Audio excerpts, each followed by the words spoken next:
What's up, everyone? So if you were expecting a massive content drop, this isn't that, but there's still some useful housekeeping in here that makes life a little smoother for players across consoles and PC. So what did the patch actually target?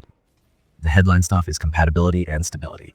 Players on the Microsoft Store builds received specific attention, with fixes meant to address issues unique to that storefront and to prevent mismatches that could cause crashes or launch failures. Alongside that, the devs pushed a collection of general stability improvements, fixes for rare crashes, tweaks to networking that should make multiplayer sessions more reliable, and a few backend adjustments that reduce the chance of soft locks during missions or cutscenes. Those are the sorts of changes that you probably won't notice in a flashy way, but you will notice them when your game stops dropping you mid-session or when a coop run finishes without bizarre desyncs. There's also been a bit of confusion in the community around a larger piece of content that's been circulating in various summaries, the Techmarine.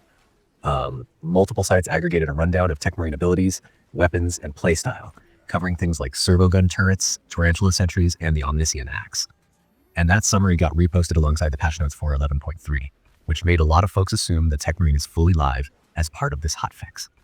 However, the official developer comms show that Techmarine coverage is tied to separate developer posts and PTS material, and may be part of a broader rollout or the next patch cycle, rather than this small hotfix. So take the weapon lists and the full Techmarine breakdowns you see on aggregator sites with a grain of salt until Focus posts a definitive patch entry that explicitly says it's included. In short, reported and aggregated Techmarine details exist, but they aren't necessarily definitive proof that the class is part of this tiny hotfix. Context helps here. The game recently saw a major reclamation update that introduced new PvE content, heroic weapons, and equipment. And that big update has been followed by smaller adjustments and balance patches through November and December into this January hotfix cadence. Those larger updates are where you'd expect to see brand new classes or major systems introduced. The incrementals like 11.1, 11.2, and now 11.3 have been mostly about tuning, bug fixes, and smoothing out the experience for the broader player base. That pattern makes it more likely that Techmarine details being discussed are part of the ongoing staged rollout or PTS previews rather than this particular maintenance patch. From a player perspective, the most practical takeaway is simple.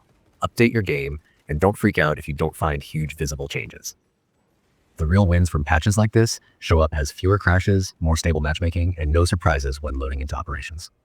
For folks who play on PC via the Microsoft Store, there's at least a reasonable chance you'll see fewer weird compatibility errors after installing the patch. Console players also get the same stability benefits, so overall, it's a small but welcome maintenance pass. Community reaction has been predictable in a good way.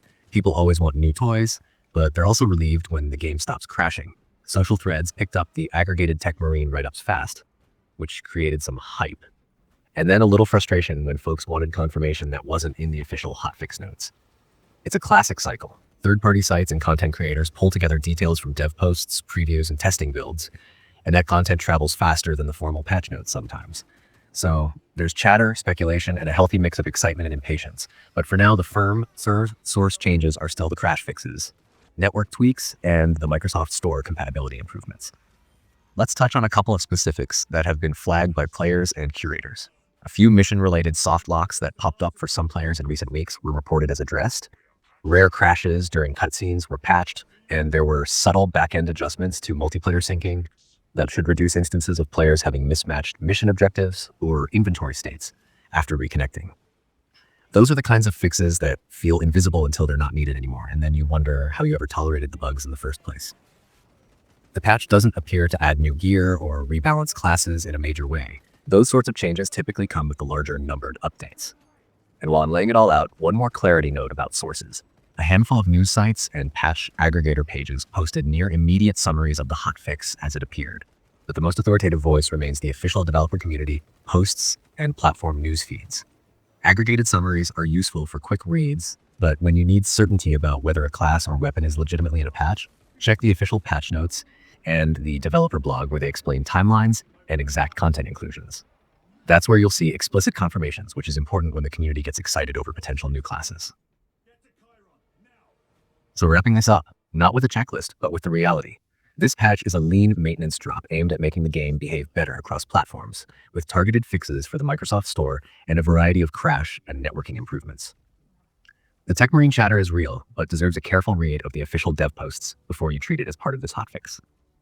For now, install the update, enjoy smoother sessions, and keep an eye on the official community channels for concrete follow-through on any larger class or content reveals.